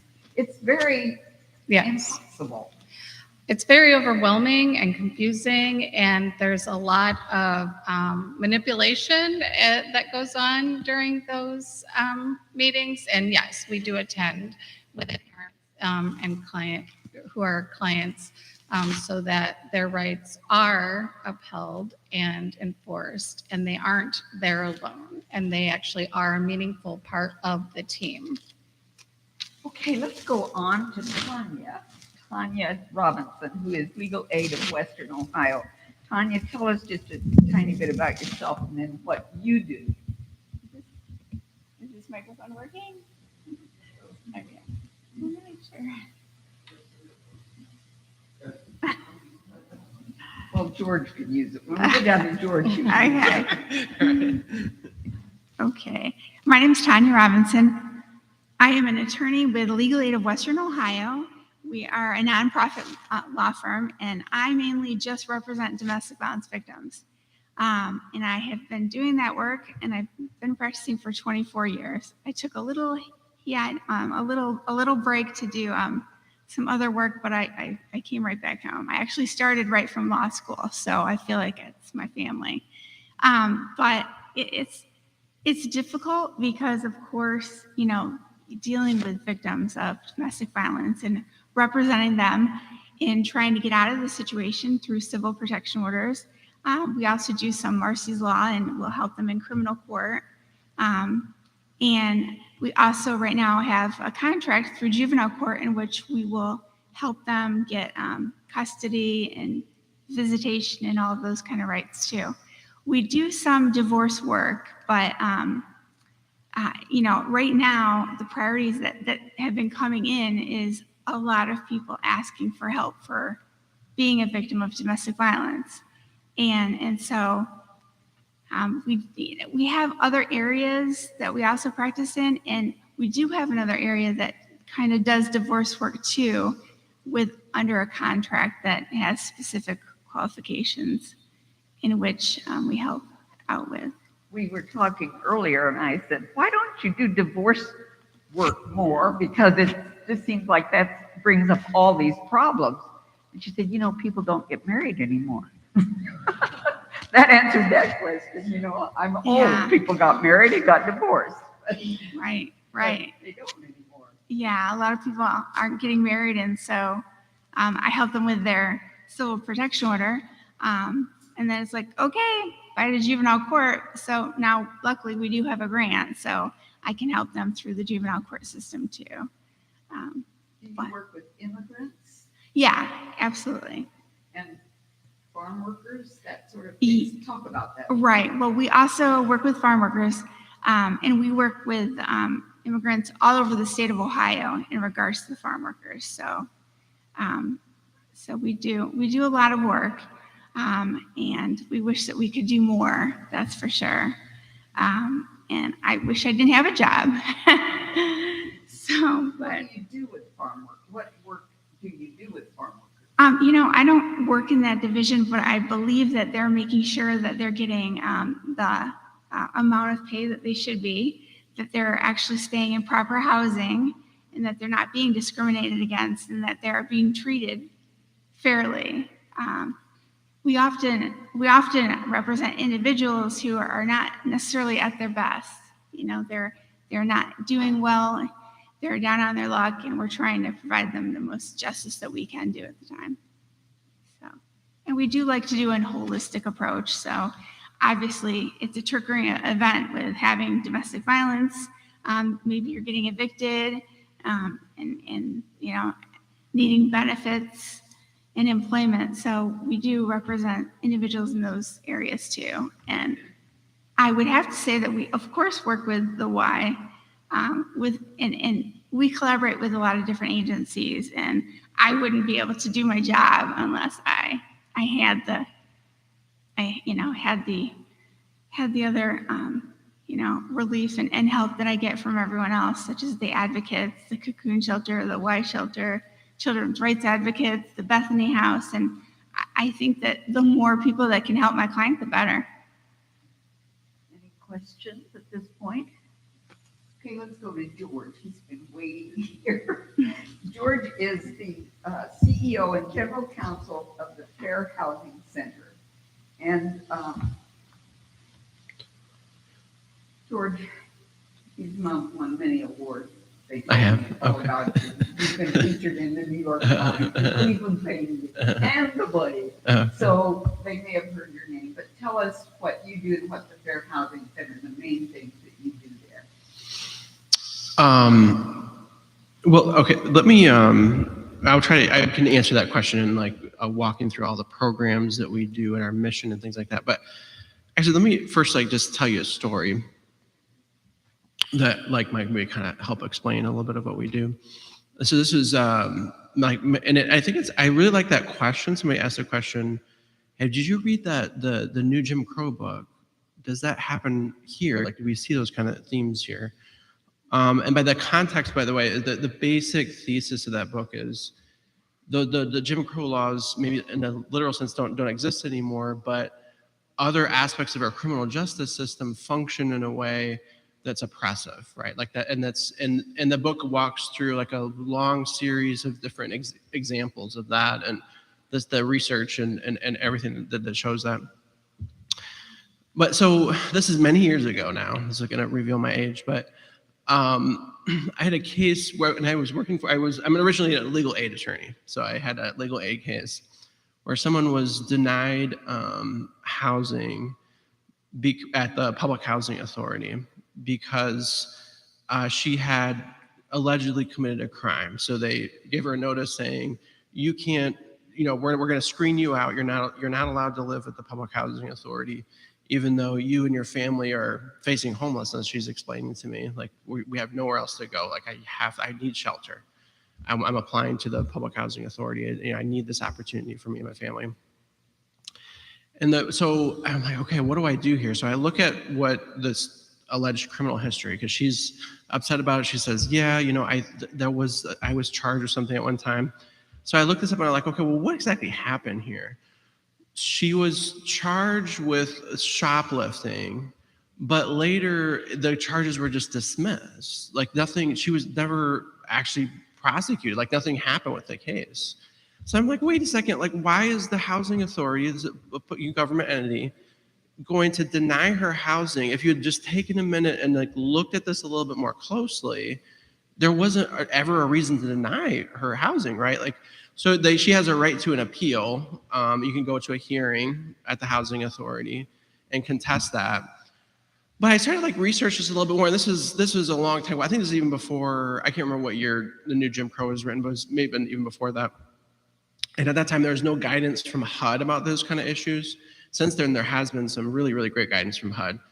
But at that time, the only thing I had to go by was there was some guidance from the EEOC that specifically said, like it started to detail some research that said, if you're denying applicants for employment because of criminal history, that has a powerful disparate impact on on Black and Latinx applicants for housing. And that's because the way that the criminal justice system functions is more likely to target, Black and Latinx persons in the community, and so they're more likely to have something on their record, even if it was dismissed later, even if we don't know completely what happened.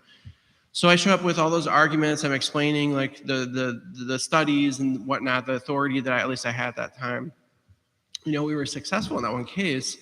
I came to find out that was just the first time that I had a criminal history screening case. I've now seen countless of those cases. And this is now fast forward many years to today, we just filed a case recently where someone was, a Black man was living in his home. He'd been there for a few years, and it never caused any problems to anyone, but he had committed a felony many years ago. And his lease came up for renewal, and all of a sudden the housing provider has a new management says, well, we're gonna rescreen you. And actually now we're gonna deny you, even though you've been living here. The other thing was, he didn't do anything wrong. He was paying his rent, he's doing everything completely fine. But they said, well, we have a new policy to harshly screen based on criminal history. So the effects of that are deep too. It's not just that, you you're involved with the criminal justice system, but then the after effects of that, then it's harder to get employment. It's harder to get access to housing, like as I'm describing. So to answer your question, what does the Fair Housing Center do then? So well, one thing we handle fair housing cases like that. Let me emphasize this too. As far as I know, and if anybody knows of another agency that does, please raise your hand. I'd love to talk to you later. As far as I know, we're the only agency in Toledo that has full-time staff dedicated to investigating discriminatory conduct that violates the law, gathering the evidence, and then filing the complaint, civil rights complaints. As far as I know, so we have a testing coordinator that does fair housing testing. We've got to go out and look for discrimination, uncover it, and then help that person with filing the complaint. Because like one of the things that Alexi mentioned earlier was there's not very much funding to do this kind of justice-oriented work, right? And we're very lucky that we have funding from HUD that we can do fair housing enforcement. But there's not very much funding for that. So a big part of what we do is the backbone of what we do is just handle directly fair housing cases. If you are a victim of housing discrimination, then we're happy to talk to you. We'll help you gather evidence. We'll help you file a complaint. Well, most of our complaints are filed with the House Civil Rights Commission. But make no mistake, filing civil rights complaints is nowhere near enough, right? Like that's very reactionary. We're looking for folks who have been victims.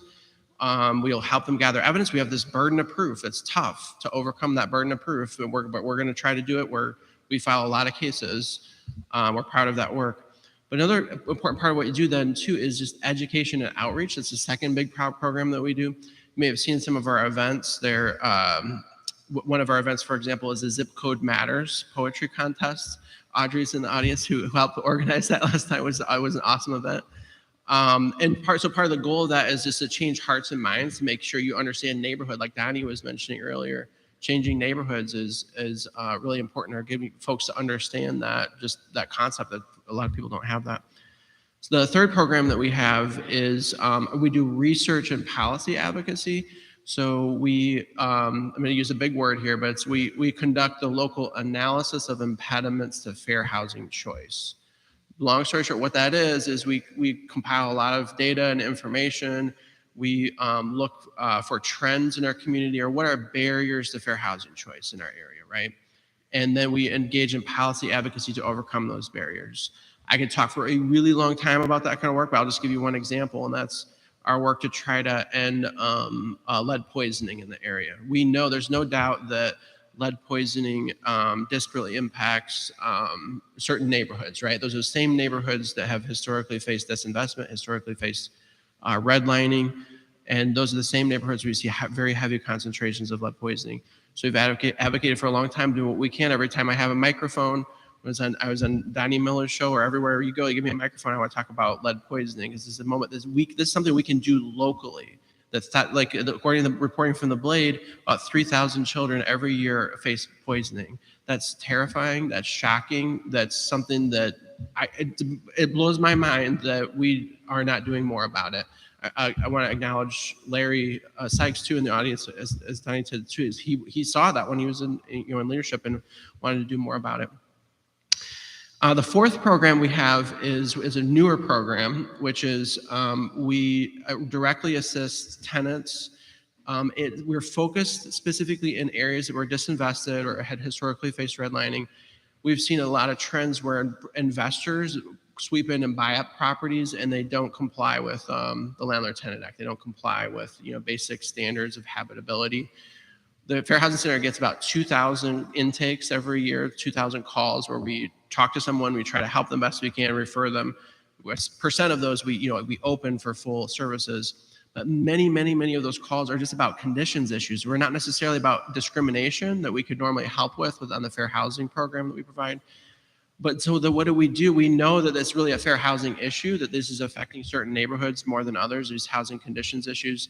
So now we do have a full-time attorney assigned to help folks with those rent escrow cases, which kind of reminds me of my days over at the municipal court. I just want to acknowledge Judge Kuhlman too, because he's always been known as a very good judge about these kinds of issues. And I remember that even from my days at the municipal court now way too long ago. But those are the 4 main programs. It was a really long-winded answer to your question, but hopefully that illustrates it. So our primary funding sources come from HUD. We get 2 main HUD grants. One is the Fair Housing Program. And again, like if you think about like other industries, right? Like there's nobody in the employment, there's nobody funded to uncover employment discrimination and file complaints, right? That's kind of surprising if you stop and think about it. So we're funded by HUD to uncover employment discrimination, or I'm sorry, housing discrimination, and file complaints as our primary funding source. We also have an education outreach initiative grant, also from HUD, that does our other programming, like the Zip Code Matters contest, other outreach events, things like that that we do. We also get some funding from the county, and then we also get CDBG funding from the city, and then we rely on donations from every single person in this room. Go on our website, ToledoFHC.org, and there's a donate button at the top, and see Audrey after that. So talk a little bit more about redlining, because Yep. you get the impression that it's not even in existence anymore. But it Right. is. So, yeah. Last year, I taught a fair housing class at the law school, a fair housing practicum. And one of my assignments to the classes, I just wanted to take this opportunity to have them research a little bit more. How did redlining, function in our area? Let's dig that up a little bit more. Well, one thing I could already say before they took on that project was, when we did that analysis that I was describing, analysis of impediments to fair housing choice, we pulled demographic data, like I was mentioning, lead poisoning, or another example would be child asthma incidents, other data, and then we can actually map that or compare that to those neighborhood areas that had historically experienced redlining. And to answer your question, let me explain what that was. So in the 1920s and 1930s, our government, the federal government, used a loan risk system. So they evaluated things geographically in like across cities. This is true for every city across the country, including Toledo.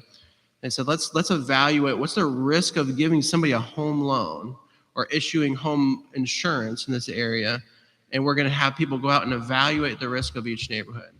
Well, the factors that they used to evaluate risk were explicitly discriminatory. We have those records. They're part of what our federal government did at that time. And when I say the 1930s, sometimes people think, oh, that was like a long time ago. It was like maybe my great-grandparents' generation or whatever, grandparents' generation. But if you think about it, though, that actually was not very long ago at all. In the sense of like human development and generations, the city that we're living in right now was planned by that generation. Like the neighborhood areas, the names of the neighborhoods, the streets and where they go, they set up this system, a city that was now functioning in the way that they designed it, right, at that time. so talk about, though, you said explicitly discriminatory. Yep.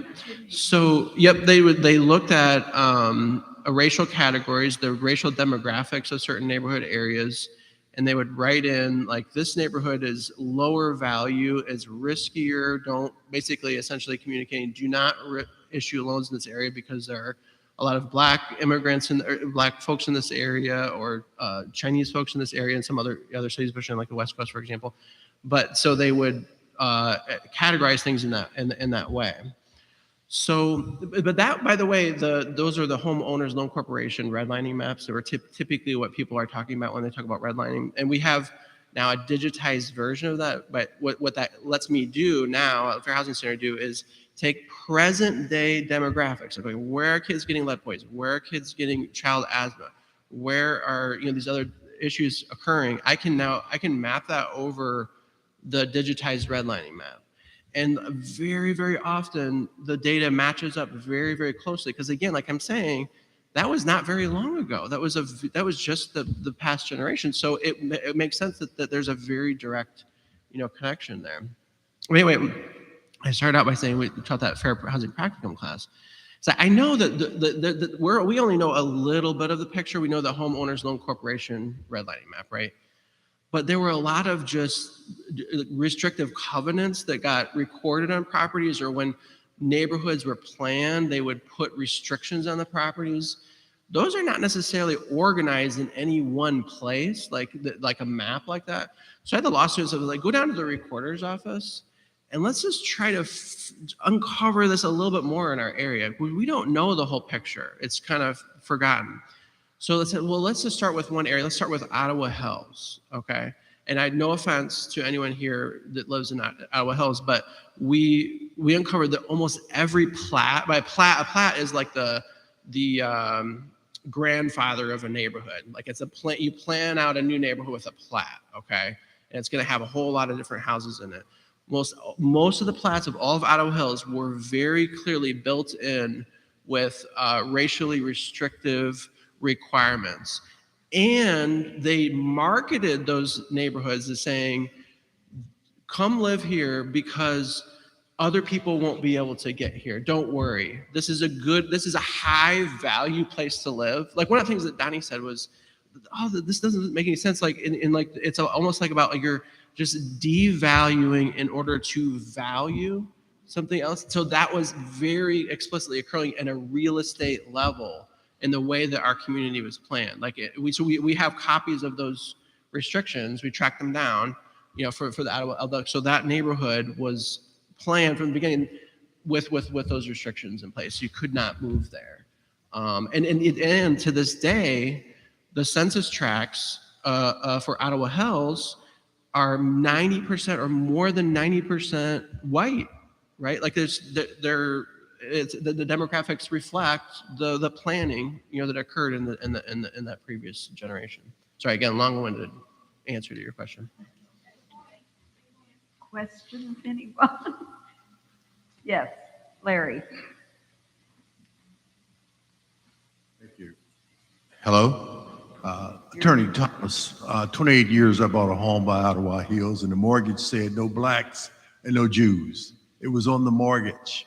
Mm-hmm. The other thing, along with redlining and lead, you can take that map and put over there, and there's asthma for those same kids. So and they go to the hospital for that. So thank you for that. Yeah, I just real quickly explain what he was referring to. We did a study with Mercy Pulmonary Clinic at Mercy Children's Hospital. We had more than 400 data points where we de-identified the patient information, but we had the address. We mapped out the locations of, okay, where are kids getting asthma the most and what are the asthma triggers? And there was far more child asthma incidents occurring in historically redlined neighborhoods because of housing conditions issues, like it was mold or cockroach dust that was causing the asthma. Really, I mean, in the really severe asthma, you're going to the emergency room multiple times. And of course, there's a cost to that, right? Like our Medicaid, our tax dollars and the hospitals are paying to treat children over and over and over again to go to the emergency room, which is extremely expensive. Part of the point of that research is to say we need to invest in rebuilding neighborhoods to help us resolve the health issue, just like Donnie was saying. I know Jenny is, but I wanted to ask that, and it sounds like I'm asking the wrong question. But what do you do to help them? Not every owner probably wants to have a roach-infested house to rent. Do you have any programs that help these owners of homes that rent out to get their place up? Because they're not all big corporations that just are doing it to be mean, they, whatever. Maybe they are, answer that. Sure, I mean, one theme, I will say, that, yes, there's definitely like the mom and pop, landlords, those are out there. One theme, though, I should mention that we see in a lot of other cities across Ohio and the Midwest have seen is that there's these companies that will kind of advertise that, hey, we will manage your property for you. Hey, investor in California or wherever, invest in us and we'll help you just buy the property from your perspective, very, very cheap.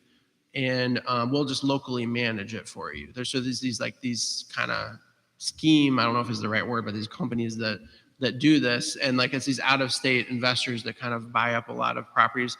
At the same time, we know this. There's data available from the Home Mortgage Disclosure Act that shows where are banks like originating loans, and some neighbors just very, very few home loan originations at all. But there's lots and lots of houses there, so somebody's buying the houses. They're buying with cash. There's like investors who have other access to other capital that can come in and buy the properties. But you're right, though, there definitely are the mom and pop landlords. And the one thing I will mention is that the city of Toledo does have some programs available for rehab assistance. We've also, thanks to settlement funds from a lawsuit that we had filed against Fannie Mae for some of the very issues that we've been talking about, but we were been able to give some funding to Habitat for Humanity to help with new roofs in areas. Fixing the roof is a really important part of preserving the home. So that's one thing that at least we provide, but I know that the city has some rehab programs. Oh. All right. The redlining that occurred in the 20s and 30s, I think was compounded when the GI Bill was written explicitly for white GIs, white fellows coming back from the war, and specifically excluding blacks. That's the GI Bill that's, I think, still around. That's one thought. And then the other is, it occurs to me that Medicaid pays hospitals very, very little.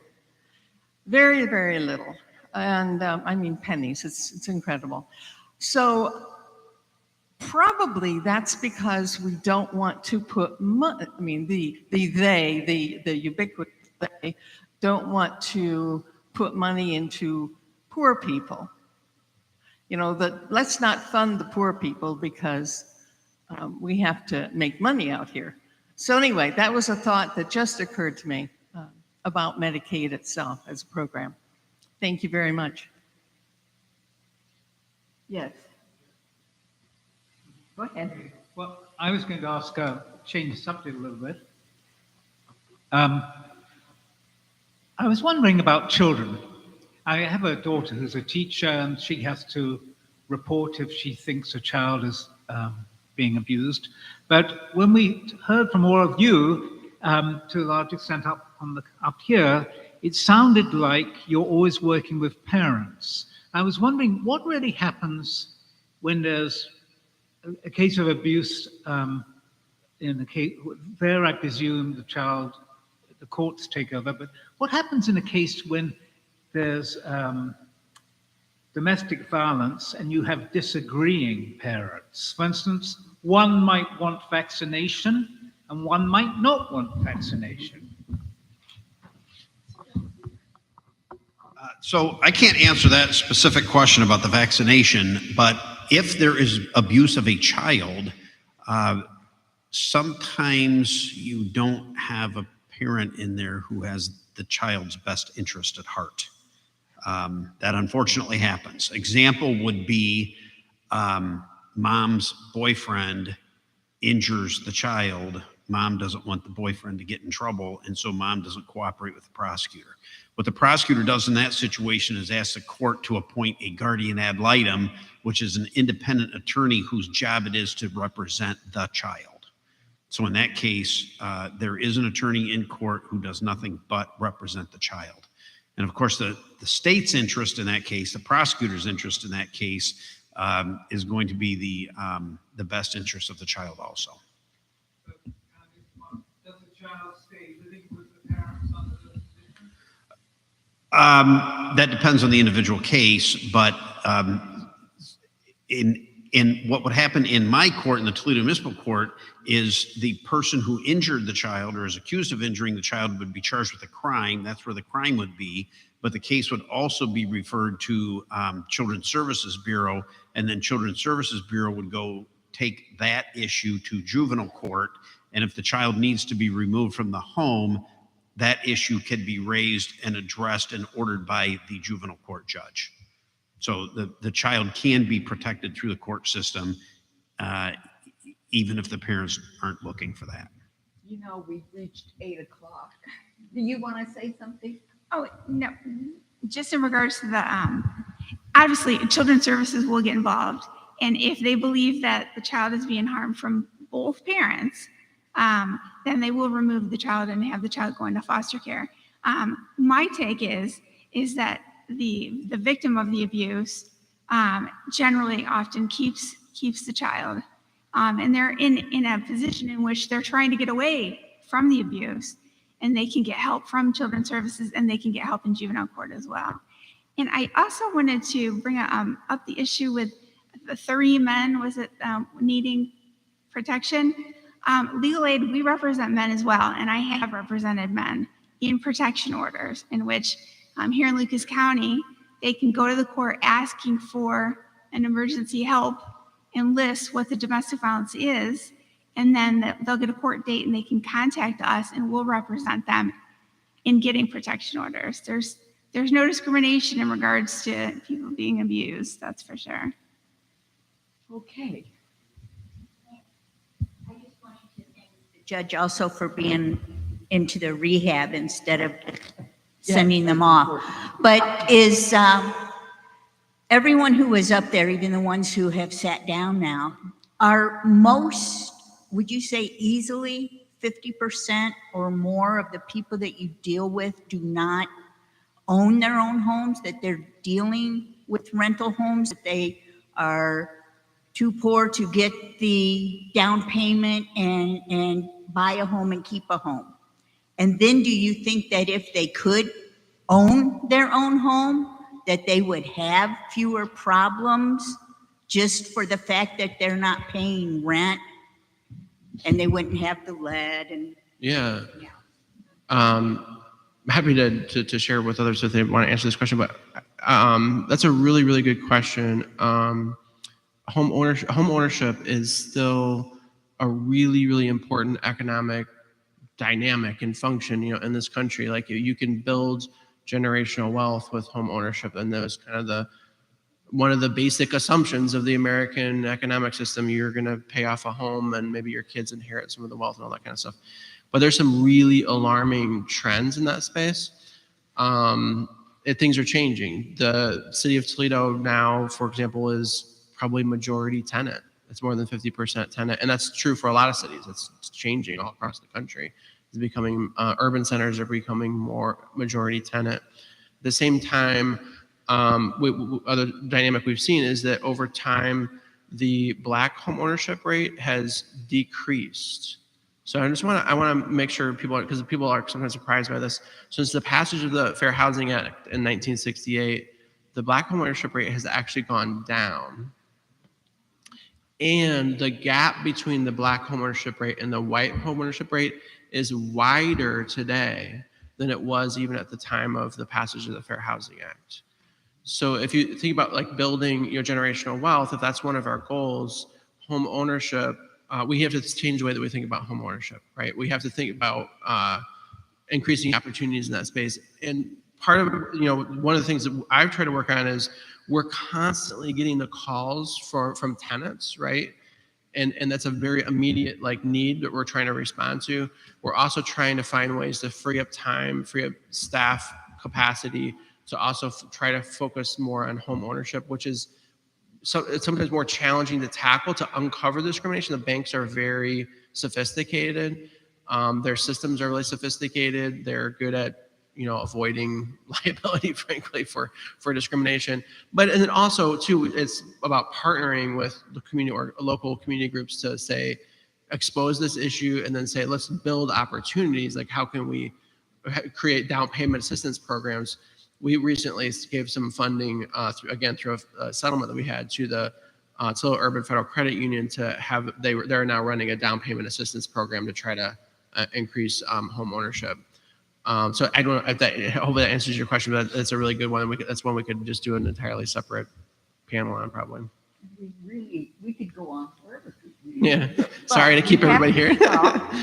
And, I just want to thank all of you for being here, the participants in the panel particularly, and all of you for coming.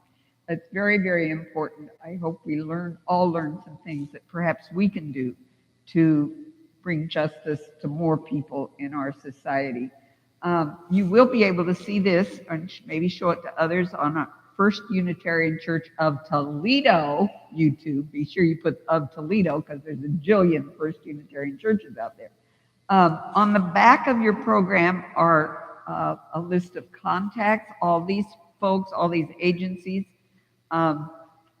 So, you know, if you want to contact someone, council people, whatever, it's on the back. And also, we put together, Judy Murray of our congregation put together a resource list of books to read on these subjects. And that you should have received that. If not, they're probably back there on the table. Thanks for your interest in being here tonight. It's really, really appreciated. And there's cookies down the hall to the left. So, thank you.